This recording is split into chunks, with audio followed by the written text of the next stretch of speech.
Okay, baik, dan kalau kita bercakap tentang tempoh kempen, sebab tempoh kempen ini bukan saja kita berkongsi tentang manifesto masing-masing, tetapi juga adalah untuk berkongsi dan membawa semangat dan kata menunjukkan semangat kepada para pengundi untuk tolong datang mengundi.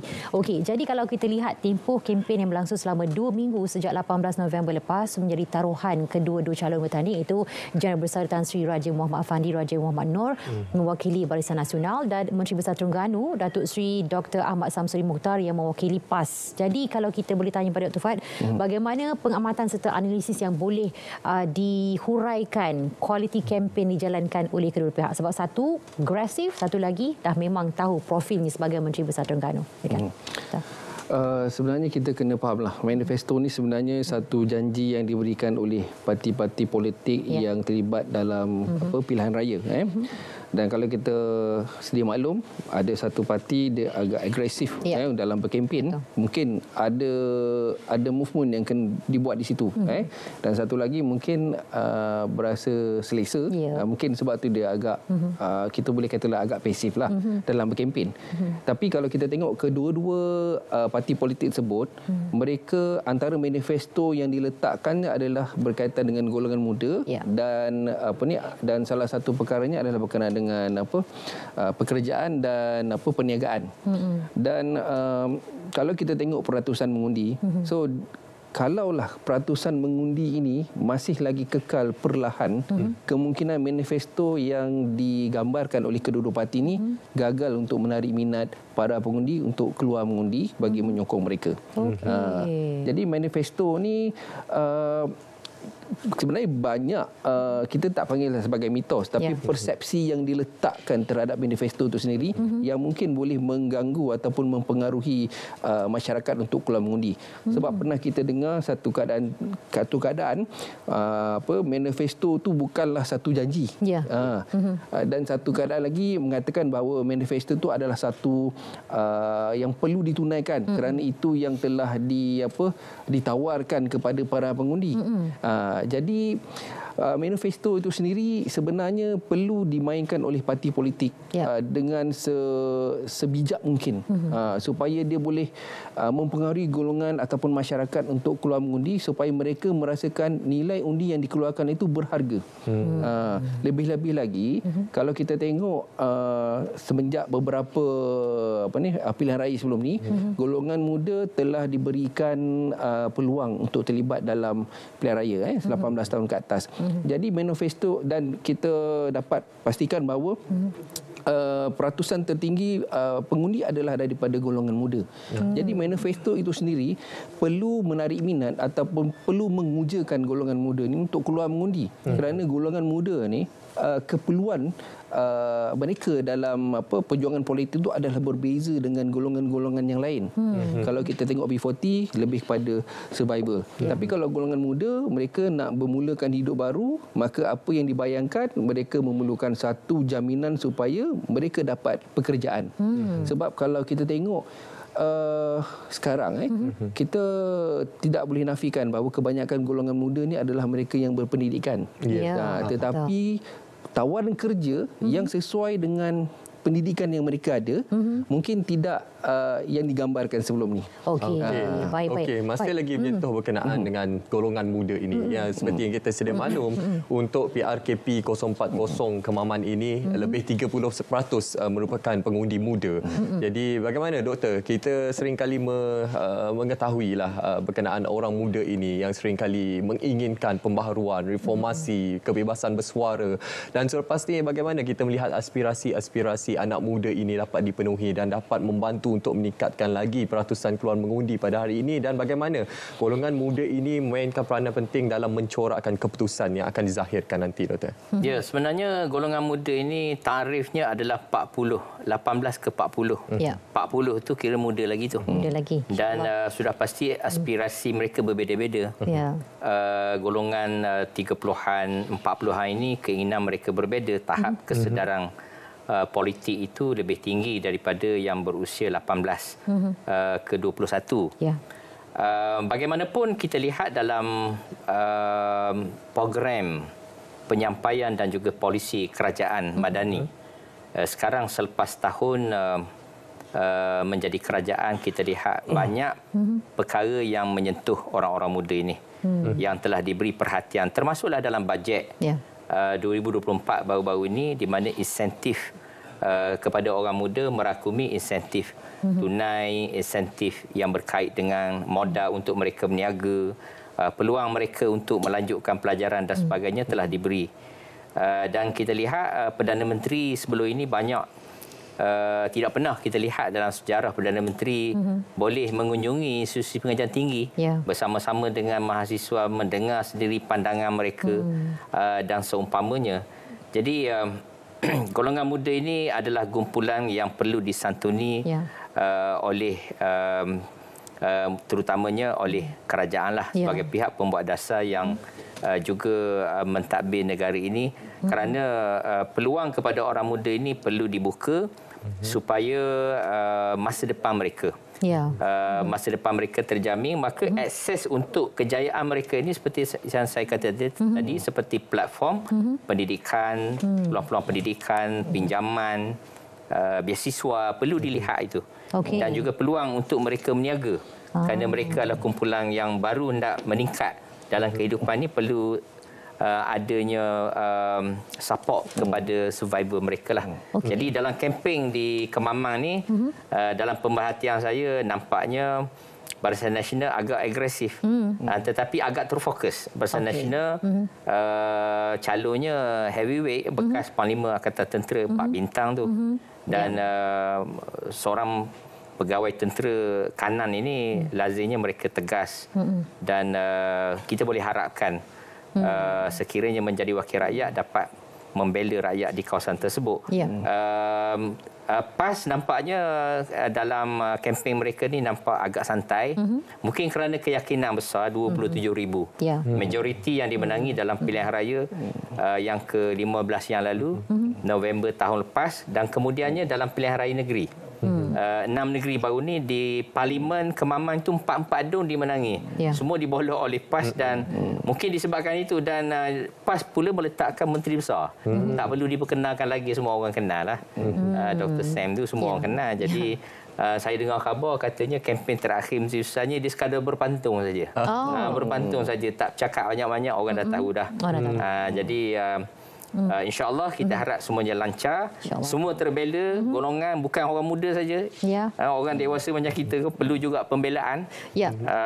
InsyaAllah keputusan pilihan raya kita ketahui pada petang ini akan menjadi satu turning point kepada satu situasi demokrasi yang akan memberi peluang kepada semua orang. Pastinya. Dan untuk makluman perkongsian lebih kurang 8 minit tadi daripada SPR, mana sehingga pukul 10 pagi jumlah pengundi naik sekali ganda 18%.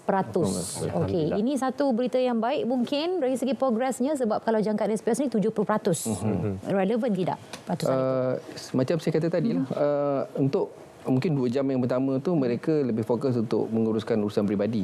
So sekarang ni bila tadi kita tahu 9%, sekarang dah meningkat sekali ganda 18. Jadi dah ada satu movement ataupun pergerakan daripada kalangan masyarakat di Kemaman untuk terlibat dalam pilihan raya ni. Cuma saya nak tambahlah. Kalau kita ikut daripada statistik, golongan muda ni antara yang teramai, 30% kalau tak silap di Kemaman. Jadi saya rasa golongan muda ni perlu ada kesedaran bahawa ini adalah satu platform untuk menggambarkan sejauh mana kematangan mereka untuk terlibat sama dalam keputusan politik di Malaysia. Betul. Dr. Fuad, saya nak kembali menyentuh apa yang Dr. nyatakan tadi. Ialah bila kita mengukur, menilai kematangan dan juga kesedaran pengundi muda untuk menunaikan tanggungjawab untuk turun mengundi. Apa antara yang boleh kita fahami, amati berkenaan golongan muda ini? Adakah mereka mengundi berdasarkan pengaruh keluarga ataupun berdasarkan aspirasi ataupun peribadi mereka sendiri, khususnya di Pantai Timur? Pada saya lah, pada awal-awal penglibatan golongan muda dalam politik, so terlalu banyak perspektif yang dikeluarkan pada golongan muda. Mungkin mereka lebih memihak kepada pilihan ibu bapa ataupun just untuk try and error dalam parti politik. Tapi kalau kita tengok apa yang berlaku di media masa, kalau kita tengok TikTok, di Facebook, golongan muda ni seolah macam telah secara tidak langsung terlibat secara aktif di media sosial dalam politik. Jadi saya rasa berkenaan dengan kematangan golongan muda ni ada nampak pergerakan yang kita rasa bolehlah menyumbang kepada penglibatan mereka dalam proses pengundian. Dan sebenarnya golongan muda ni perlu melakukan sesuatu. Maksudnya perlu aktif dalam pengundian bagi menidakkan perspektif masyarakat terhadap golongan muda ni yang bermula daripada 18 tahun kerana terlalu awal. Lepas sekolah dah terus mula mengundi. Jadi perspektif perspektif yang mengatakan mereka ni adalah antara perosak undi ataupun menyebabkan sesuatu pilihan itu tidak tepat dapat dinafikan. Dan terdapat juga parti-parti politik yang sekarang ni telah mula mengajak golongan muda ni untuk terlibat dengan aktif dan bermakna dalam sistem politik di Malaysia. Ya, okey. Baik. Jadi ini sebenarnya apa yang dikatakan oleh Dr. Fuad sebenarnya saranan dan juga pemangkin semangat untuk anda sebenarnya buktikan bahawasanya generasi muda, pengguna muda kita ini untuk mengatakan pada semua masyarakat bahawasanya anda ada hak dan ada suara dan anda sebenarnya mahukan pembaharuan. Kalau kita lihat juga dari segi generasi, kerana rata-ratanya golongan X, Y dan Z, mana dikatakan sebagai golongan komuniti yang sentiasa dahagakan pembaharuan, reformasi kehidupan dan kebebasan bersuara sekaligus mencerminkan senario masa depan politik negara. Namun kalau kita melihat dari segi aspek gelombang itu sendiri, walaupun secara kasarnya Tuan Mazlan, gelombang hijau masih berada di depan dan memiliki peluang cerah mengekalkan Parlimen Kemaman, mana gelombang biru juga dilihat semakin mendapat tempat di hati pengundi. Barangkali ini tidak mustahil untuk pengundi di Kemaman beri peluang kepada calon BN pada PRK pada kali ini, kerana Terengganu antara swing state juga disebabkan kerana mood pengundinya kerap berubah. Komen, Atah? Ya, Terengganu agak berbeza. Walaupun negeri Pantai Timur berbanding dengan Kelantan. Kelantan rakyat mengekalkan pemerintahan PAS lebih 33 tahun. Tetapi di Terengganu sejak merdeka dahulu PAS pernah berkuasa. Kemudian kerajaan itu jatuh kerana pada masa itu berlaku perubahan Barisan Nasional memerintah. Dan kemudiannya selama beberapa dekad, tahun 1999 PAS menang. Pada masa itu sampai 2004 Barisan Nasional menang balik. Dan Barisan Nasional menang beberapa penggas sehinggalah 2018. 2018 Barisan Nasional kalah dan 2022 tahun lepas mengekalkan kemenangan tersebut. Kita lihat sebenarnya Terengganu ini walaupun PAS pernah menang di Kuala Terengganu dalam pilihan raya 1999 dengan majoriti kalau tak silap saya dalam 16,000 lebih, 17,000. Tetapi 2004 PAS kalah di Kuala Terengganu. Bermaksud bahawa di Terengganu ni alunan pendulum itu dia satu ciri politik di mana orang Terengganu boleh membuat perubahan.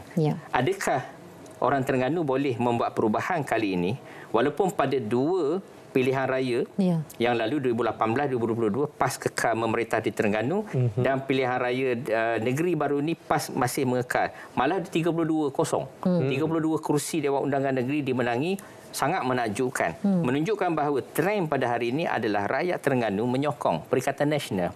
Tetapi pada kali ini naratif yang dimainkan oleh Barisan Nasional agak berbeza. Mereka tidak menurunkan ahli politik tetapi menurunkan seorang pesara tentera kanan anak jati Terengganu yang akan diharapkan dapat berkhidmat kepada rakyat. Maka naratif yang Barisan Nasional boleh kemukakan dalam sepanjang kempen hari itu adalah di peringkat DUN 32-0, tak ada memangkang. Di peringkat Parlimen 8-0. Apa salahnya kalau rakyat Kemaman boleh memberi peluang kepada bekas Panglima ini untuk menjadi wakil mereka. Dan Perdana Menteri ada sebut baru-baru ini.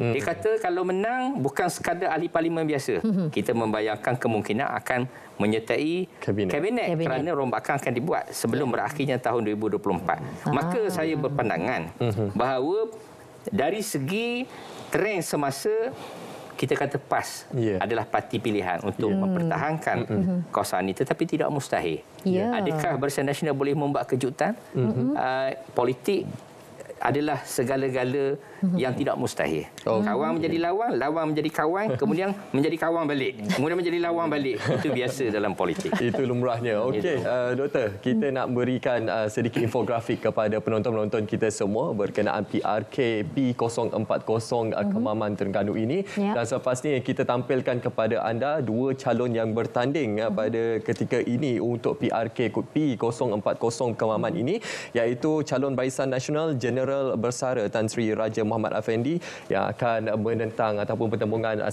lawan 1 menentang calon daripada PAS, iaitu Menteri Besar Terengganu, iaitu Dr. Ahmad Samsuri Mokhtar.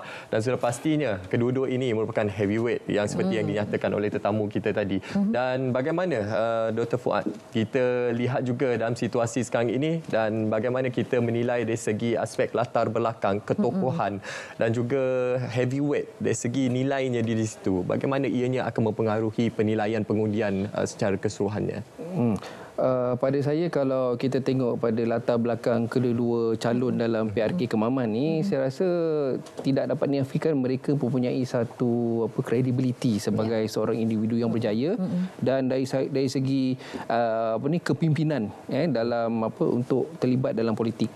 Tetapi mungkin pada pendapat saya lah, di Malaysia masih lagi pemilihan wakil rakyat ataupun ahli parlimen dipengaruhi sepenuhnya oleh parti berbanding dengan individu itu sendiri.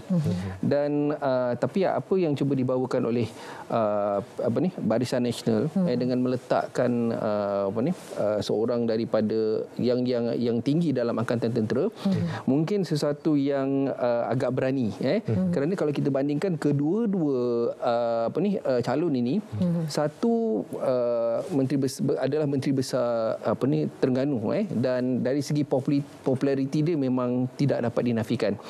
Tetapi dari segi populariti dari calon pada Barisan Nasional ni mungkin akan ada satu kekurangan di situ. Kerana mungkin tak semua orang kenal dengan siapa itu calon daripada Barisan Nasional berbanding dengan calon daripada PAS. Dan lagi satu, saya kurang bersetuju kalau kita nak panggil gelombang hijau, kerana PAS dan Bersatu telah bergabung di bawah Perikatan Nasional. Seharusnya kita lihat ini adalah satu gelombang Perikatan Nasional berbanding dengan golongan hijau, gelombang hijau. Dan itu pun kadang-kadang memainkan peranan. Mungkin tidak suka tentang imej yang diberikan kepada PAS itu sendiri. Sebab macam di Kelantan, di Terengganu, seolah macam agak dominan dengan PAS. Okey. Baik, dan ini mungkin satu perkara yang perlu diberi perhatian oleh semua, dan apatah lagi akan kita melihat dari segi aspek kempen itu sendiri, memperlihatkan kepada kehadiran ramai pemimpin politik besar termasuk Perdana Menteri sendiri, Sri Anwar Ibrahim, dan juga bayangan yang diberikan menerusi rombakan yang bakal dibuat nanti dalam barisan kabinet. Bagaimana ini semua juga mampu untuk memberi impak kepada gelombang pengundi, teman-teman? Ya, saya fikir kehadiran pemimpin besar seperti Datuk Sri Anwar, kita tak nafikan populariti Perdana Menteri di mana-mana beliau pergi, beliau mendapat sambutan begitu hangat. Dan berbalik kepada pilihan raya di Kemaman ini, kita mesti lihat kepada political base itu. Political base di Kelantan, di Kemaman sekarang ini adalah Perikatan Nasional.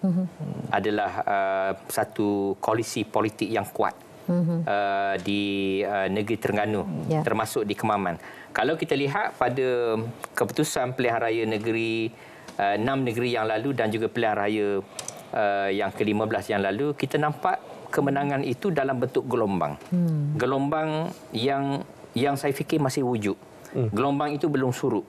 Maka bila berlaku pilihan raya kecil ini, sebenarnya Barisan Nasional sedang berada dalam satu perlawanan yang sangat mencabar kerana ia berada dalam gelombang yang belum surut. Tetapi kelebihan Barisan Nasional ini adalah pada hari ini Barisan Nasional adalah menjadi sebahagian daripada kerajaan perpaduan, maka sudah pasti segala jentera daripada rakan-rakan kerajaan perpaduan termasuklah Pakatan Harapan yang akan memberi support sepenuhnya kepada Barisan Nasional. Saya fikir ada kemungkinan akan ada sedikit lonjakan dari sudut sokongan terhadap Barisan Nasional, tetapi untuk mengatakan Barisan Nasional mampu menewaskan PAS dalam situasi gelombang yang masih ada itu, pada saya sebagai pemerhati politik, saya kata begini, pilihannya masih PAS tetapi tidak mustahil. Barisan Nasional boleh melakukan kejutan di Kemaman pada kali ini, tetapi dalam situasi yang pada masa kini saya fikir dengan kehadiran pengundi ataupun turnout itu adalah satu daripada faktor yang menjadi penentu kepada keputusan kali ini. Sekiranya turnout itu bawah 60%, peluang untuk Barisan Nasional adalah sangat tinggi. Tetapi sekiranya turnout dia lebih 80%, PAS boleh mengekalkan kawasan tersebut. Okey. Hani, kalau tadi kita dah kongsikan profil untuk kedua-dua calon yang bertanding pertembungan satu lawan satu, sekarang ini kita nak kongsikan kepada anda infografik berkenaan dengan jumlah pengundi berdaftar di P040 Kemaman ini adalah seramai 141,790 jumlah pengundi. Pengundi biasa pula adalah seramai 141,382, manakala pecahan untuk polis dan tentera 396 dan pengundi tidak hadir luar negara adalah seramai 12 orang. Dan kita nak lihat juga infografik iaitu pecahan Parlimen P040 iaitu melibatkan 4 Dewan Undangan Negeri, iaitu bagi N29 Kemasik, N30 Kijal, N31 Cukai dan N32 Air Putih. Dengan babikan 49 pusat pengundian. Okey, baik. Jadi itu yang dapat kita kongsikan secara rata-ratanya, secara umumnya, dan kita harapkan ada peluang mengundi sebab seperti kita kabarkan tadi, yang mana pukul 10 pagi tadi hanya sekali ganda saja yang meningkat, iaitu 18%, dan ini mungkin atas faktor seperti yang dimaklumkan oleh tetamu-tetamu kita tadi, bahawasanya aktiviti pagi itu diteruskan terlebih dahulu seperti biasa, menguruskan rutin dan kemudian akan terus keluar mengundi. Jadi dalam masa yang sama juga malam ini kita akan bersiaran untuk melihat apakah keputusannya, insya-Allah seperti mana yang dinyatakan oleh SPR, bahawasanya pada sebelah malam lebih kurang pukul 9 macam tu akan dizahirkan keputusannya. Jadi di ruang masa yang ada ni, kita mohon untuk para panel kita gitu untuk berkongsi tentang nilai satu undi yang perlu diterjemahkan dalam PRK 040 Kemaman pada hari ini. Dr. Fuad, silakan. Ya. Macam mana tadi? Ya, macam mana kita nak beri gambaran, nak mengajak orang ramai. Ya. Saya rasa dalam PRK Kemaman ni masyarakat dia kena sedar. Kalau dia pilih Barisan Nasional, ahli parlimen tu dekat dengan kerajaan persekutuan. Dan kalau dia pilih daripada Parti PAS atau Perikadaran Nasional, dia adalah satu kerajaan negeri. Jadi sebenarnya mana-mana yang mereka pilih, mereka akan dapat manfaat. Satu mungkin directly daripada persekutuan, satu dapat perhatian penuh daripada kerajaan Terengganu. Jadi saya rasa ini adalah peluang kepada masyarakat di Kemaman untuk keluar mengundi, supaya kerana mereka tidak perlu rasa terancam jika mana-mana yang menang, kerana kedua-duanya akan dapat manfaat. Jadi bergembiralah untuk mengundi, kerana ini adalah tanggungjawab yang bukan kita lakukan setiap hari. Mengambil masa mungkin sekali dalam setahun ataupun 5 kali dalam setahun, bergantung pada keadaan lah. Dan mereka ni sebenarnya kita panggil macam masyarakat ataupun penduduk yang terpilih lah untuk berada beberapa kali dalam pilihan raya. Cuma bezanya mungkin dari segi aspek manifesto yang sekadar manifesto ataupun yang memang diletakkan di bawah KPI. Itu saja yang perlu mungkin kita kena fikir-fikirkan mana satu sebenarnya, sebab kedua-duanya pasti akan memberi manfaat. Itu kepentingannya. Nilai satu undi. Saya tengok Dr. Mazlan senyum. Dr. Mazlan, sedikit kata-kata mungkin untuk kita war-warkan kepada masyarakat untuk turun menunaikan tanggungjawab pada hari ini. Ya, benar. Sebenarnya demokrasi pilihan raya ini adalah satu proses demokrasi yang menyeronokkan. Sebab itu selalu orang panggil pesta demokrasi. Apabila adanya pilihan raya kecil ini, pilihan raya seperti ini, maka sebenarnya rakyat mendapat manfaat. Kerana apa? Kerana kerajaan, sama ada kerajaan pusat ataupun kerajaan negeri, akan memberi perhatian terhadap kawasan tersebut. Maka pilihan yang ada antara dua parti ini perlu diambil peluang oleh rakyat di Kemaman yang layak untuk mengundi. Turun mengundi kerana undi anda ini sangat berharga. adakah undi anda ini mampu mengubah ataupun mewarnai kawasan anda sendiri, itu bergantung sejauh mana komitmen anda. Kalau semua berfikir bahawa saya mesti turun mengundi, saya mengubah keadaan, maka demokrasi itu akan menjadi sihat. Kalau seorang berfikir begitu, kemudian diikuti oleh lebih ramai berfikir begitu, akhirnya demokrasi itu akan mati. Jadi sama-samalah kita hayati demokrasi dengan sebenar demokrasi dengan memberi satu undi kita yang sangat berharga itu. Ya, jadi kita war-warkan kepada semua pengundi berdaftar DP040 Kemaman Terengganu ini untuk turun menunaikan tanggungjawab anda. Jangan tunggu sehingga saat-saat akhir. Dan sudah pastinya untuk anda menyemak di mana pusat mengundi dan juga saluran anda, boleh saja terus ke aplikasi MySPR Semak untuk anda mengetahui dengan lebih lanjut informasi-informasi penting ini. Dan juga kita nak war-warkan kepada yang turun mengundi hari ini, janganlah pakai baju ke topi ke apa yang mempunyai lambang gambar yang berkaitan dengan parti ataupun calon yang bertanding. Ya, betul. Dan jangan lupa bawa kad pengenalan anda, my card, dan juga pastikanlah anda hadir dalam keadaan yang banyak bersedia dan banyak ilmu juga supaya sebelum anda membuat keputusan. Ini untuk masa depan anda. Apapun, pengundi ketika ini tidak menginginkan wakil rakyat hanya pandai bercakap ataupun menambul janji semata-mata, tapi sebaliknya mahu pemimpin dapat membantu mereka. Apapun, tiada yang mustahil boleh berlaku dalam politik dan juga setiap pilihan raya, dan ketahuilah bahawasanya setiap pemilih hanya berhak menyumbang satu undi, tetapi besar makna dan juga impaknya. Betul. Dan kalau anda tidak turun mengundi pada hari ini, ini bermakna anda membiarkan orang lain untuk menentukan masa hadapan anda. Jadi turunlah mengundi pada hari ini. Kita harapkan peratusan 70% tersebut dapat dicapai, kalau boleh lebih 80%, dan kita harapkan orang-orang muda semua bersama-samalah kita menunaikan tanggungjawab untuk kita menegakkan demokrasi negara. Ya, betul. Sama ada dapat merampas kerusi ataupun terus mengekalkan status quo. Sama-sama kita tunggu kabar ini. Jangan lupa siaran akan kita bawakan pada malam ini. Tentunya di RTM. Dan jangan lupa juga untuk ikuti kami di semua platform media sosial berita RTM untuk anda dapatkan secara terus perkembangan terkini untuk PRKP 040 Kemaman. Kita sampai ke penghujung siaran dan pastinya terima kasih. Kita ucapkan terima kasih kepada kedua-dua tetamu kita, Dr. Muhammad Fuad Abdul Karim, Pensyarah Kanan Fakulti Pentadbiran dan Pengajian Polisi UiTM Sawangan Negeri Sembilan, dan juga Profesor Madya Dr. Mazan Ali, Pensyarah Pusat Perdana Fakulti Teknologi dan Informatif Razak Universiti Teknologi Malaysia. Ya, terima kasih sekali lagi. Sampai kita bertemu lagi insya-Allah. Saya Hani Hamid dan saya Munawar Azmi, mewakili tim penerbitan Selamat Pagi Malaysia dan juga Grandstand Hari Mengundi pada hari ini, mengucapkan terima kasih sehingga kita berjumpa lagi. Assalamualaikum. Bye.